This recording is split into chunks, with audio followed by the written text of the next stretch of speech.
There is a particular kind of judgment you have learned to trust without quite knowing why. Someone can say all the right things, smile at all the right moments, present a version of themselves so polished it seems almost rehearsed, and still, some quiet instinct in you withholds its full approval, waiting for a single unguarded moment to tell you who they actually are.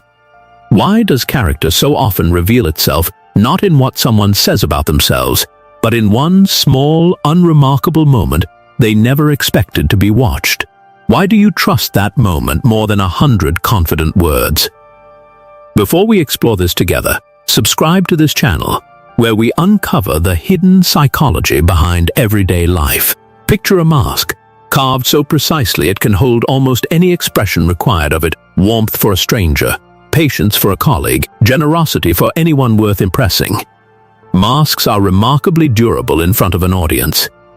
But what happens the instant the mask believes no one of consequence is watching? Does the face beneath it remain the same? Or does something else, quieter and far more honest, briefly show itself? Carl Jung believed that the persona, the curated self shown to the world, is not dishonest so much as incomplete. It is designed for presentation, refined through years of practice, capable of near-perfect consistency in front of the people whose opinion matters. But Jung also believed that the truest measure of a person lies not in the persona, but in what remains once the audience that persona was built for disappears. What if the question that reveals everything about someone's character was never about what they say, but about how they treat someone who cannot do anything for them in return? This is the question worth asking quietly about anyone whose character you are trying to understand.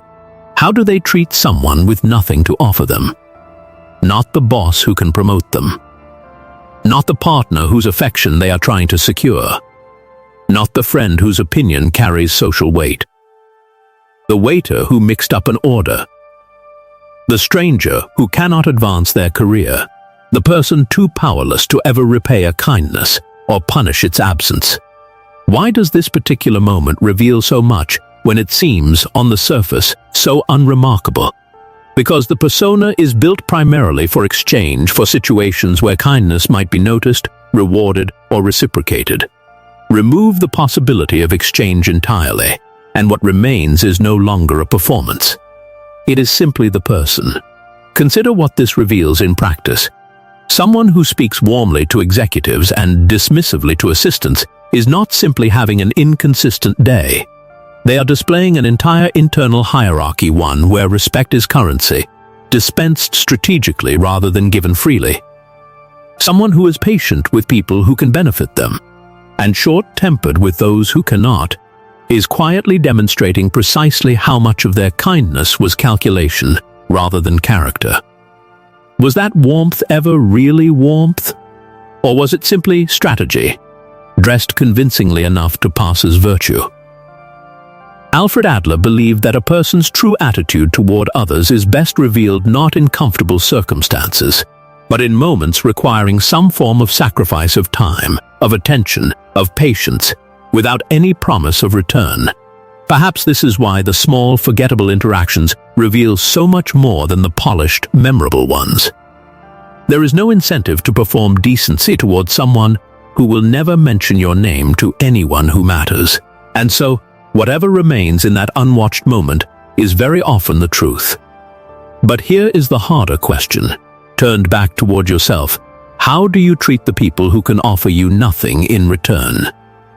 Not as an accusation, but as an honest inventory, because character revealed in others is only useful if it also becomes a mirror. Jung believed that whatever we fail to recognize in ourselves, we often notice most sharply in others, a phenomenon he associated closely with the shadow, the disowned parts of the self we have not yet fully examined. Perhaps the coldness you notice in someone else, towards someone powerless, unsettles you not only because of what it reveals about them, but because some part of you recognizes a smaller version of the same instinct in your own quieter moments.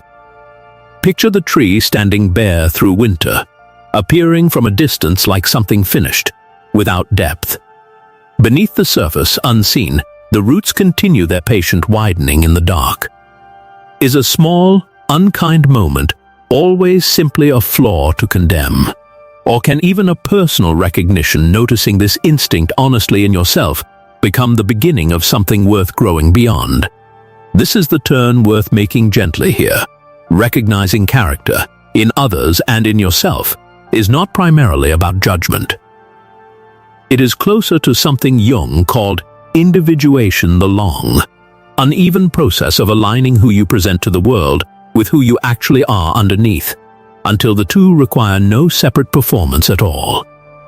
Individuation, at this stage, rarely feels flattering while it is happening. It tends to feel at first like discomfort at your own small inconsistencies. Only later does it begin to feel like integrity. So how do you actually practice this kind of self-awareness in ordinary moments? This is where the observer becomes essential, the quiet witness inside you, capable of noticing your own instinct toward someone powerless before it becomes an action you cannot take back. Not the part of you that rationalizes a moment of impatience toward someone who doesn't matter to your circumstances.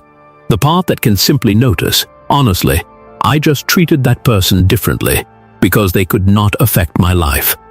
And that observation is worth sitting with. Seneca often wrote that a person's true character reveals itself most clearly in how they treat those who can neither help nor harm them, insisting that this, more than any performance in front of an audience, constitutes the real measure of virtue. Can you notice, in the smallest unwatched interactions of your day, whether your kindness remains consistent when there is nothing to gain from offering it? And here is something worth noticing. If you look honestly, this same test has likely appeared before you many times. In many disguises, a moment overlooked because it seemed too small to matter. A person dismissed too quickly because their opinion carried no visible consequence. Why does life seem to offer this same quiet test repeatedly, in different forms, until it is finally recognized and answered honestly? Jung believed that whatever remains unconscious in us tends to reappear in our lives as pattern the same test, wearing a different face, until it is finally met with awareness rather than repeated unconsciously. Perhaps this is not simply about the people who reveal their character to you in small moments. Perhaps it is the newest version of an older question. Have you been consistent in your own quiet, unwatched moments with the person you claim to be?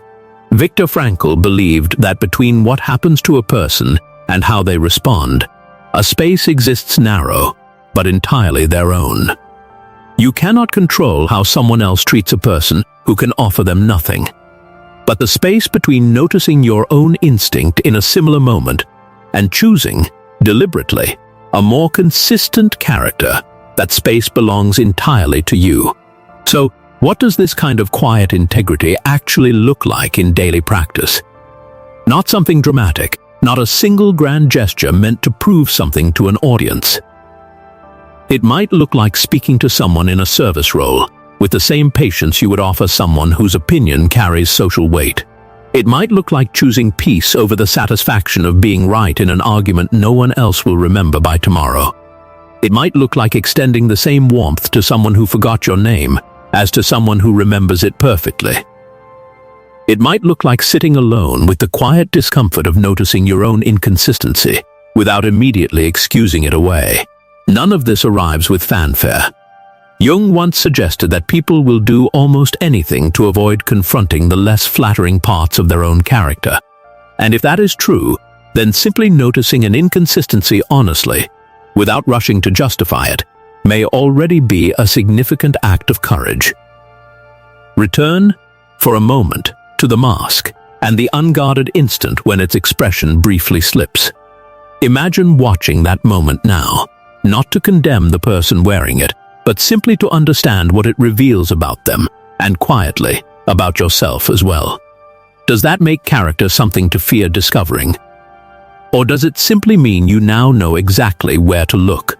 And so, we return to the question beneath every small, unwatched moment that reveals more than 100 confident words ever could.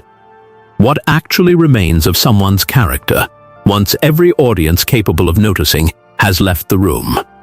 What remains of your own character in that very same unwatched moment? Jung offered an answer that has outlasted him by nearly a century.